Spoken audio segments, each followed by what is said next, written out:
Madam, நீங்க யாருக்கும் பயப்பட வேணாம். அதுக்கு எந்த அவசியமும் இல்ல. நீங்க உள்ளத சொன்னா போதும். சொல்லுங்க. இந்த வேலுவும் அவங்க அப்பாவும் தானே உன்னை மிரட்டினாங்க.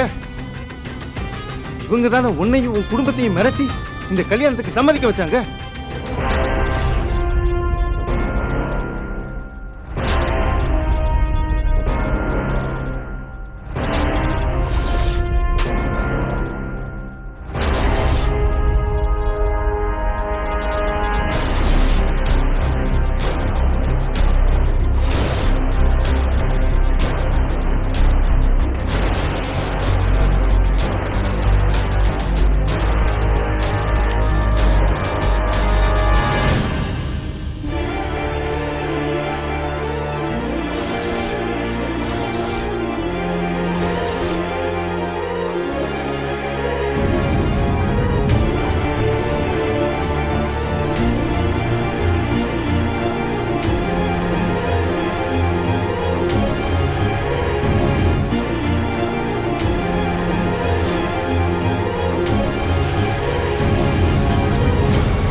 என் சம்மதத்தோட தான் இந்த கல்யாணம் நடக்குது.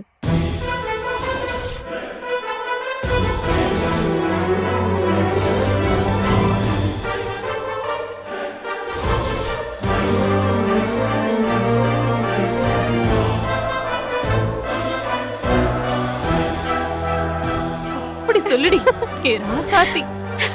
சக்தி, என்ன சொல்ற நீ? யோசிச்சுதான் பேசுறியா? இவங்களை பார்த்து பயந்தேன்னா காலம் முழுக்க இவங்களை பார்த்து பயந்துட்டே தான் இருக்கணும். இந்த அயோக்கியனுங்க உன்னை நிம்மதியாவே இருக்க விட மாட்டாங்க சக்தி. சார், பொண்ணு சம்மதம் சொன்னா போதுன்னு சொன்னீங்கல்ல, அதான் பொண்ணு சம்மதம் சொல்லிருச்சுல்ல. அதுக்கப்புறமும் தம்பி குதிக்கிறது ஒண்ணும் சரியில்லையா? இருங்க சார். ஏமா, அப்ப இவர் பொண்ணு பார்த்தது நீங்க சம்மதிச்சேன்னு சொன்னதெல்லாம்? சார், அதான் என் மருமக வெட்டு ஒண்ணு துண்டு ரெண்டுன்னு கேட்டது சொல்லிருச்சுல்ல. இன்னும் என்ன கேட்டுட்டு இருக்கீங்க? நான் இன்னும் கேட்டு முடிக்கல. நீங்க சொல்லுங்கம்மா. அவர் என்ன பொண்ணு பார்க்க வந்தது உண்மைதான். ஆனா அவரை விட எனக்கு வேலுவதான் பிடிச்சிருக்கு.